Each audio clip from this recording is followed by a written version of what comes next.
Cabo. Share Lafayette. How is everybody? We pray you are well. I am Awo Ifa Jamini Ray. And I am Awo Ifa Tegun Share. And you are tuned in to the greatest podcast on the planet Earth. Let's talk IFA. Ashe. So we are very excited to introduce this new content to our listeners and to the Let's Talk IFA Nation. Ashe. Today we are starting Let's Talk IFA Q&A. So basically what we're doing is we will pick a question from any one of our listeners, and we'll read the question and then we'll answer it and we'll talk about it some. So if you have a question, specific question that you want us to address, please send it to Let's Talk IFA at gmail.com, and in the subject line put Q&A. All right, so we will be randomly just picking questions a couple of times a week and answering those questions, because we know that a lot of people will benefit from these questions, because I think a lot of people had the same questions. So Today's question is, why do we have shrines and warriors and ancestors, etc., and receive elevations just for people to say you have to seek counsel of a babalawo to get a cleanse or a prescription to fix your problem? Why can't we do these things ourselves? What is the purpose of having these implements? I think that's a great question. Yeah, that's a good question. And that's something that we can expand on. Yeah, and I think a lot of people can learn from. So I'm going to start out with your foundation. Getting the right foundation in this will help you to navigate this question, right? So this person is saying they've gone through some rituals. They have their warriors, right, which is Eshu, Ogun or Shosi, maybe the Osun staff. Maybe they have received or been initiated to Egungun, right? So you might have your, Egungun pot or whatever Orisha that you may have received or been initiated to. So when I say your foundation, I'm talking about your basic understanding of what you have, why you have it, how to use it, and what is your role or your path. What are you supposed? Are you just a devotee? Are you training to become a priest or a priestess? First you have to understand that the object of having these things and these implements and these shrines is to better your life, to help bring you protection and blessings. And when you say your prayers and meditate, you meditate through these elements to communicate with whatever energies that you have in your shrine. So I'll say this, and then I'll give it to my brother. If you have a good, solid foundation on how to use what you have, and you are following the spiritual advice that you've been given from divination, paying attention to your taboos, you really shouldn't have a whole lot of problems. You should be able to maintain yourself. Every once in a while, something might pop up where you may need a divination, and if there's an Ifa divination or Arandine Lagoon or whatever, there's going to be a sacrifice. And there's going to be some advice and some guidance that comes out of that. Mm-hmm.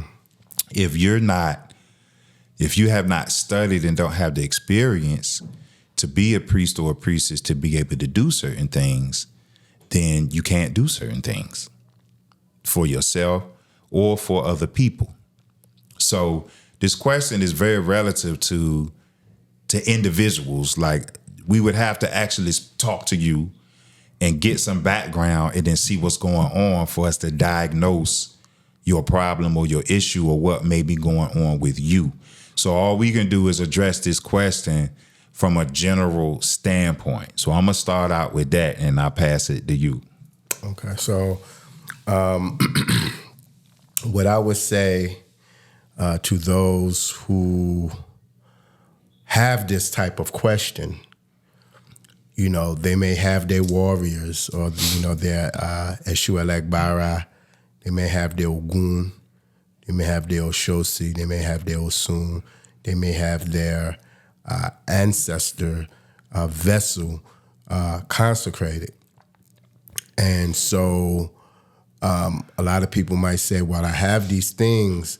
Why do I have to still go and see a priest? Why do I have to go see a Babalawo?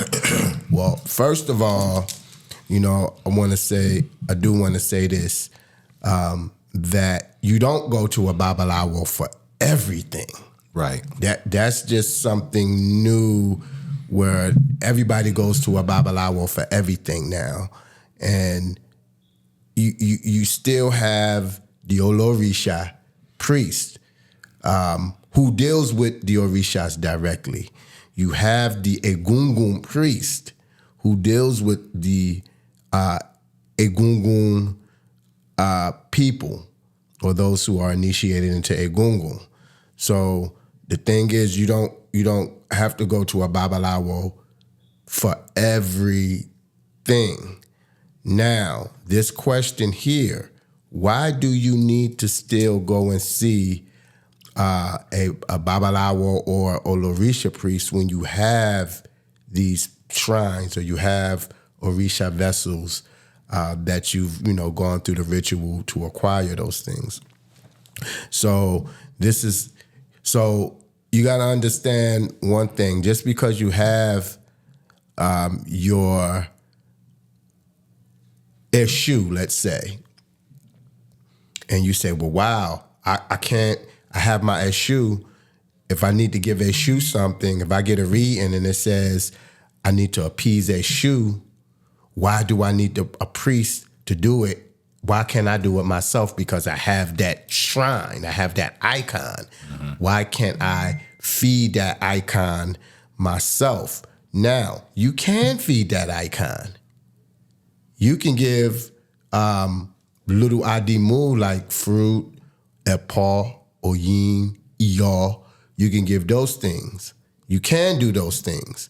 However, when it comes to more serious ritual that requires a foreleg, that may require feathers like a bird or something like that, you need somebody who is knowledgeable. You need a priest that's knowledgeable to do those rituals, because you may not know the full chants or the steps to do that. How to do it. You may not even have the knowledge of the Odu that came up in the reading and what, you know, that Odu may say. You don't know that, because you got to understand, you know, you just don't give an Orisha something that you feel that Orisha needs. You got to, you know, those things usually come through a divination, some form of divination, you know, that says, okay, you got to give this foreleg. You know, you may need a Babalawo to do the Ebal, because normally when there's a Babalawo doing it, an Ebal, it always starts off with Ebal Riru first, right? After the Ebal Riru is done, if those feathers or that foreleg, if I may say, that foreleg or those feathers need to go to Eshu. So it requires a Babalawo to do that.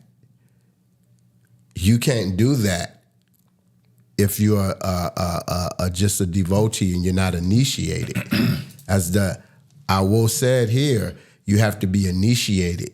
You have to have the knowledge and the wisdom and the know-how to do these rituals. And even if you are initiated, you have to learn. You have Just to because learn. you're initiated doesn't, you have to learn and you have to get experience. Like Baba said, this is not a joke. It's not a game. So even our woes, if we go for divination for another hour, we don't do our own sacrifice. right? We might do something with our Orisha at home to assist, to synchronize with what the work that's being done on our behalf. But especially if you're not a priest that's trained and learned, you're not going to be able to do everything on your own. Like when you need to go for divination, whoever divine for you, somebody's going to do that work for you, and you may be able to complement it. Mm-hmm.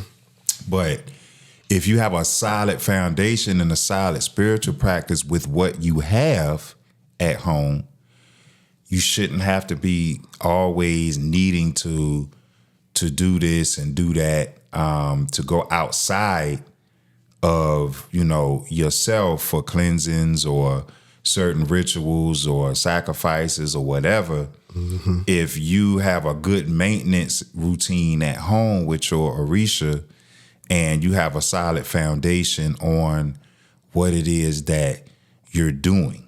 So some things you can do yourself, some things other people are going to need to do. So again, in order to get more specific on that, we would have to talk to you on a one-on-one basis to see what's going on. And then we can, get you together. And then also one thing we have to realize as well is you can be a Gungun priest and not an Olorisha or not a Babalawo or Ianifa, and let's say you're just an Gungun priest, or let me step back, an Gungun initiate. Mm-hmm. Right? And you have your warriors, right? You have your Eshu and your Ogun and things like that. And you say, well, I'm an Egungun initiate. Nowadays, people say, I'm an Egungun priest or I'm an Olorisha priest. But if you just got initiated, you're an initiate. You're learning. Right, priest in training. Because you're a Gungun initiate, a lot of times you're not required to do the work of an Olorisha because you're not an Olorisha. You're not an initiate into the system of Orisha. Olorisha meaning Orisha priest or priestess. So right. For those who may not know, so you could just be an initiate in a Gungun. And you're not an initiate in the system of Orisha, and so there's certain things you can, because you own those icons. There are certain things that you can do. Like I said, there's certain offerings you can give your Eshu Epa, those things like that. But heavy work you just can't do until you have been trained to do those things. And the more you learn, if you are aspiring to become a priest or a priestess, the more you learn how to do, the more you can do for yourself. Mm-hmm. But you can't do certain things for yourself if you don't learn how to do it, because you'll make it worse. Right. So, like I said, the best thing you can do, if it's not your destiny to become a practicing priest or a priestess and you're just an initiate or a devotee, which is the majority of people, because everybody's not going to be a priest. Mm-hmm. The best thing you can do is get a solid foundation and a solid understanding of how to work what you have.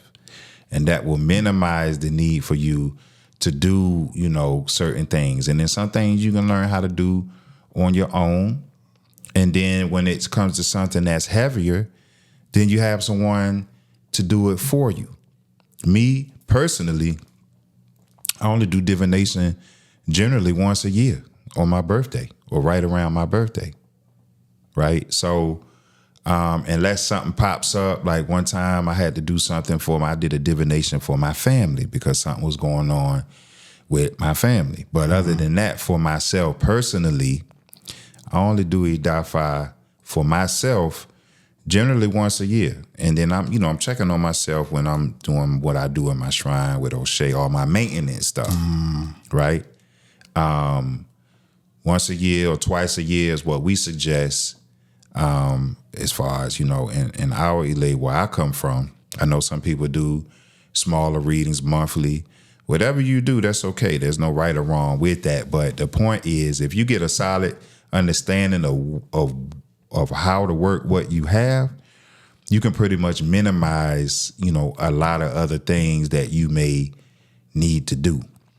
And the priest, those who are priests, as you said, we don't do our own eyeballs when we check in and get divinations. As our woes, we'll check in and get initiated, and the Iwo who done the check in to get Dafa, and then we don't do the eyeball on our own for ourselves. The Baba who have done the divination will do the eyeball, have someone of his students do the eyeball for us. Right. You know what I mean? And so, there are priests for the priest.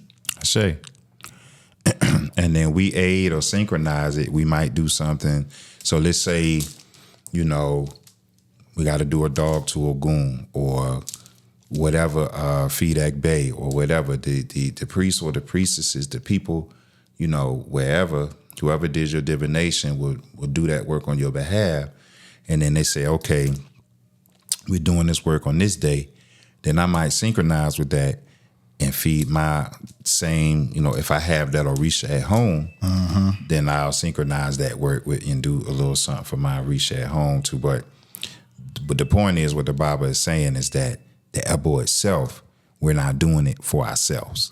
So I don't care what level you get to, when you do divination and the sacrifice is marked and prescribed, somebody else is doing that work for you. And like I said, the more you learn, the more you can do for yourself, right? So that's pretty much what that boils down to. So if you have any questions, like I said, email them to us, letstalkifa@gmail.com. Sure. We will do this a couple times a week where we just pick questions, and then we'll do a brief video. Hopefully this helps somebody.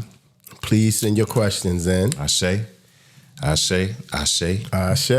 I am Awo Ifa Jaminire. I am Awo Ifa Tegunshet. And you were tuned in to the best, the greatest podcast on the planet Earth. Let's Talk IFA. I shall. This has been our first episode of Let's Talk IFA Q&A. Ashe. We give thanks and praise to Olodumare. Please continue to support, like, share, and subscribe. Ashe. I shall. Odabo. Odabo.